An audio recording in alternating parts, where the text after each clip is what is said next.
Hi guys, welcome to Current Affairs Panda. दोस्तों, आपको बता दूं कि आईबीपीएस की वेबसाइट पर आपने एक नोटिफिकेशन देखा होगा।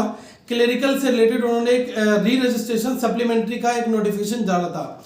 लेकिन आज 21 अक्टूबर को अलग अलग न्यूज़पेपर में एक उन्होंने कटिंग जारी की है। दैट मीन्स की एक एडवर्टाइजमेंट दिया है और वो ये कह रहे हैं कि अब आने वाले टाइम पर अभी जो है आपका आईबीपीएस पीओ हो गया, आरआरबी हो गया, इनका भी री रजिस्ट्रेशन स्टार्ट होगा। अब इसमें बहुत सारे लोगों के काफी डाउट निकल कर आ रहे हैं, तो आप इस पूरा सेशन देखें, आपके हर एक डाउट को मैं यहाँ पर दूर करूंगा।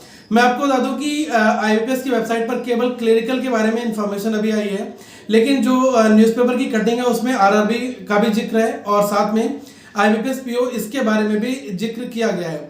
अब यहाँ पर काफी लोग ये पूछ रहे हैं कि क्या हमें फिर से भरना पड़ेगा? हम एक बार पेपर दे चुके हैं तो क्या हमारा दोबारा से एग्जाम होगा? दोस्तों, ये केवल 2 पॉइंट से आप समझें कि ऐसे लोग जो पिछले बार एग्जामिनेशन में एंट्री नहीं कर पाए just because of eligibility criteria कि उनका फाइनल ईयर का जो रिजल्ट है वो नहीं आउट हो पाया था, तो वो उस फॉर्म को नहीं भर पाए थे।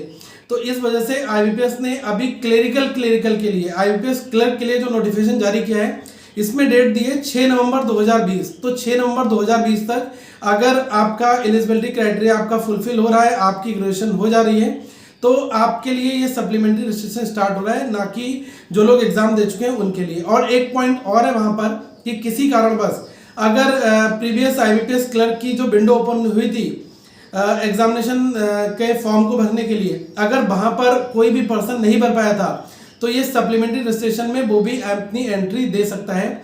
ये चीज बहुत ही क्लेरिफाई उन्होंने अपने नोटिफिकेशन में की है। लेकिन मैंने आपको बताया कि 21 अक्टूबर के नोटिफिकेशन में जो कटिंग आई है अखबार में, उसमें आरआरबी पीओ, आरआरबी क्लर्क और साथ में आईबीपीएस पीओ इसका जिक्र भी है। लेकिन वेबसाइट पर अभी इनका सर्कुलर जारी नहीं हुआ है। हो सकता है कि इनकी गाइडलाइन अलग हो और जो भी होगा वो आपको आईबीपीएस के द्वारा पता चल जाएगा। मैंने खुद आईबीपीएस को कॉल करके ये चीज कंफर्म की। मैंने उनसे 2 बार पूछा कि जो लोग ऑलरेडी एक बार एग्जाम दे चुके हैं तो क्या वो दोबारा से भरकर दे सकते हैं। उन्होंने कहा नहीं, ये केवल उन सारे लोगों के लिए है जिन लोगों का एलिजिबिलिटी क्राइटेरिया फुलफिल नहीं हो पा रहा था, कि उनका जो ग्रेजुएशन है वो कंप्लीट नहीं हो पा रही थी, तो इस वजह से वो फॉर्म नहीं भर पाए। तो एक तो ये उनके लिए और दूसरा उन लोगों के लिए जिन्होंने किसी कारण फॉर्म को नहीं भर पाए, तो वो लोग भी अब फॉर्म भर सकते हैं। अब यहाँ पर कुछ लोग ये भी पूछ रहे हैं कि मेरा पेपर खराब हो गया या फिर क्या मैं दोबारा से फॉर्म भर के पेपर देने जा सकता हूँ? तो देखो, यहाँ पर मैं बता दूं कि दोस्तों, अगर आईबीपीएस ने क्लेरिफाई करके 2 पॉइंट में कहा है कि आपने या तो ये जो एलिजिबिलिटी क्राइटेरिया की वजह से आप नहीं भर पाए तो आप भर लो, या फिर आप उस टाइम पीरियड के दौरान आपने अपना फॉर्म नहीं भर पाया तब आप भर सकते हैं। इसके अलावा बाकी जो भी लोग पेपर देकर आ चुके हैं अगर वो भरते हैं तो मुझे लग रहा है कि ये अनफेयर में आ जाएगा। और अगर किसी तरीके से आईबीपीएस उनको पकड़ लेता है तो फिर मतलब आगे क्या होगा ये आप ही समझते हैं, क्योंकि बहुत ज़्यादा स्ट्रिक्ट रूल्स वगैरह हैं। और अब आपको ये देखना है चाहिए कि अपनी मेंस की तैयारी करो जो लोग पेपर देकर आए हैं। और हाँ, एक चीज़ मैं बता दूं कि काफ़ी लोग ये कमेंट कर रहे थे कि हमारा पेपर नया इंटरफेस था और अब जो लोग पेपर देने जाएंगे ये तो 2-3 महीने प्रैक्टिस कर लेंगे, इनकी अच्छी तैयारी हो जाएगी। ऐसा कुछ नहीं है।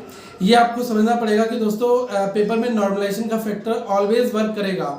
अगर आपका पेपर के हिसाब से जिन लोगों ने वहां पर उस एटमॉस्फेयर में पेपर दिया था, वहां पर लोगों के कैसे मार्क्स आए हैं और इस सिचुएशन में लोग जो देंगे इनके कैसे आए होंगे, तो आपके साथ जो है यहाँ पर पार्शियलिटी नहीं होगी।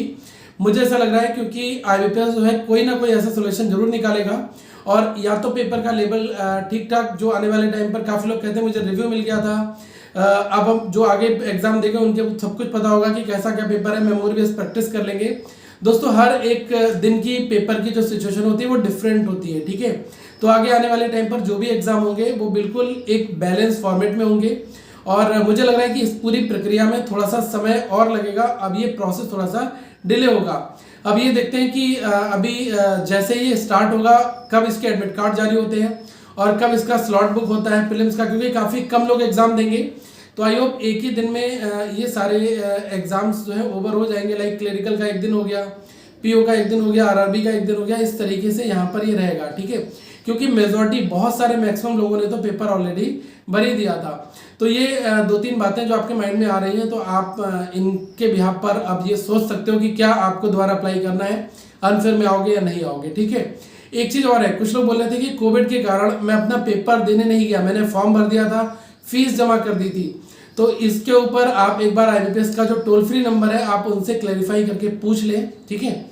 आपको टोल फ्री नंबर मैं नीचे डिस्क्रिप्शन में दे दूंगा। और अभी मैं यही कहूँगा कि बिंदास आप लोग मेंस की तैयारी करो, करंट अफेयर्स चैनल पर आ रहा है उसको पढ़ो, मॉक टेस्ट बनाओ। कौन से मॉक टेस्ट बनाने हैं, आप चाहें तो ऑलिव बोर्ड का फ्री मॉक जरूर बना सकते हैं। अलग अलग मेंस एग्जाम के लिए उनके मॉक टेस्ट अवेलेबल है और पहला मॉक तो हर एक फ्री होता है, ठीक है। अगर आपको लेवल अच्छा लगता है तो वहाँ पर डीआईओ पजल्स के लेवल काफ़ी हाई लेवल है और उनसे बहुत कुछ सीखने को मिलता है, तो आप उनको बनाइए।